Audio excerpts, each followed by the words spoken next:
Bismillahirrahmanirrahim. Assalamualaikum warahmatullahi wabarakatuh. Perkenalkan, nama aku Dian Kamilia dengan NIM 19016012. Kali ini Dian akan membuat video terkait 3 pokok pembahasan mulai dari ketimpangan sosial, pendidikan, gaya hidup generasi galau. Oleh karena itu, selamat menyaksikan.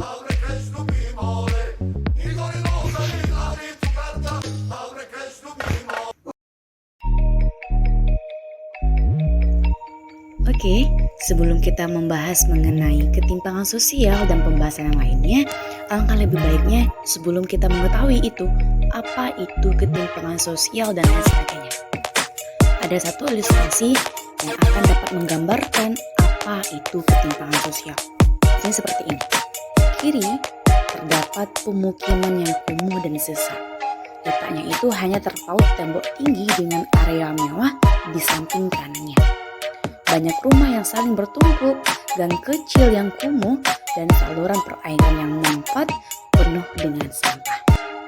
Beranjak ke sebelah kanan, terlihat beberapa gedung pencakar langit yang berkumpul di dalam suatu area. Apartemen mewah, gedung kantor startup besar, mall yang megah, hingga hotel berbintang. Semuanya tertata rapi, terlihat seperti sangat modern sekali.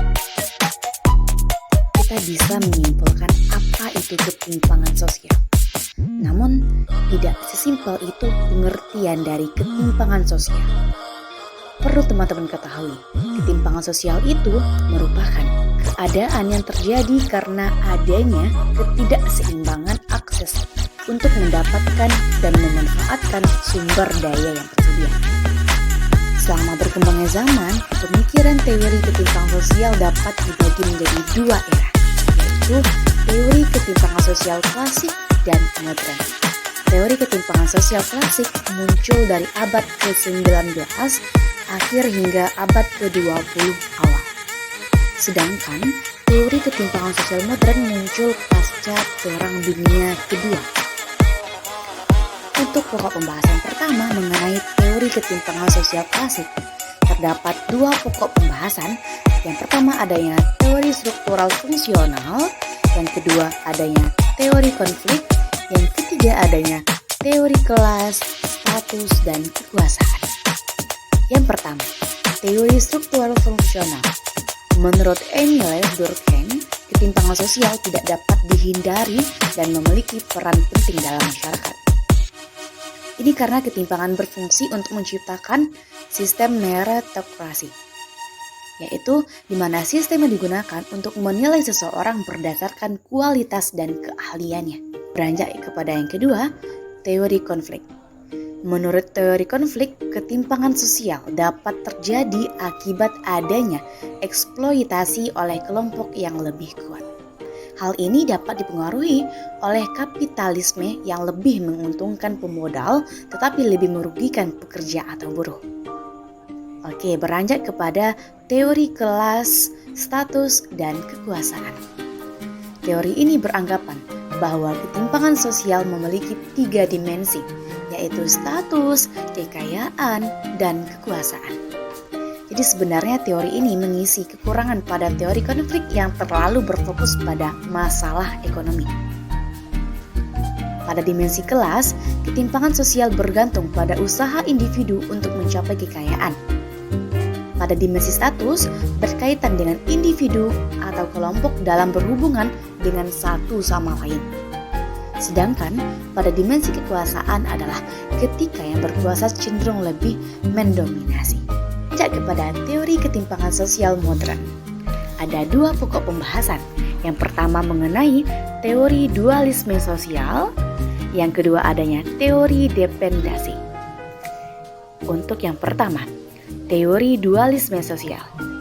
Teori dualisme sosial berpandangan bahwa ketimpangan antara negara barat, di sini negara maju, dengan negara timur termasuk negara berkembang terjadi karena adanya perbedaan tujuan ekonomi. Karena dualisme ekonomi ini, kebijakan ekonomi di negara maju tidak berlaku untuk menyejahterakan masyarakat di negara berkembang dan bekas jajahan. Yang kedua adanya teori dependensi. Teori dependensi atau ketergantungan berhubungan dengan adanya ketergantungan antara negara berkembang dengan negara maju. Akibatnya, karena adanya ketergantungan ini menyebabkan kemunduran bagi negara-negara berkembang atau bekas jajahan. Pembahasan selanjutnya yaitu mengenai pendidikan. Pada era yang serba canggih ini, pendidikan telah menjadi kebutuhan pokok bagi setiap individu. Bahkan, pemerintah telah mewajibkan warga negaranya untuk memperoleh hak pendidikan selama 12 tahun bahkan lebih. Menurut ahli pedagogik dari Belanda, Langeveld mengemukakan bahwa pendidikan merupakan suatu bimbingan yang diberikan oleh orang dewasa kepada anak yang belum dewasa untuk mencapai tujuan, yaitu kedewasaan. Ini landasan pendidikan nasional di Indonesia, di negara kita tercinta. 3 landasannya. Yang pertama, landasan ideal yaitu Pancasila. Yang kedua adanya landasan konstitusional yaitu Undang-Undang Dasar 1945. Dan yang terakhir landasan operasional Undang-Undang Pokok Pendidikan Nasional. Gaya hidup generasi gawai. Masa ini teknologi semakin dekat dengan semua orang dan telah menjadi bagian dari gaya hidup masyarakat. Nyaris hampir semua remaja bahkan anak-anak tak bisa lepas dari ponsel, gawai atau alat elektronik lainnya. Selain sebagai alat komunikasi, gawai memang telah menjelma menjadi alat hiburan, sarana sosialisasi, sumber informasi, dan berbagai hal lainnya. Tanpa ponsel misalnya, seseorang akan merasa ada yang kurang dalam dirinya. Namun, fenomena ketergantungan terhadap teknologi seperti ini bisa menjadi bom waktu, apalagi jika penggunaannya tidak bijak atau berlebihan. Banyak sekali kehidupan kita yang selalu berhubungan dan bahkan apapun yang kita lakukan pasti menggunakan gawai, handphone kita, gadget kita.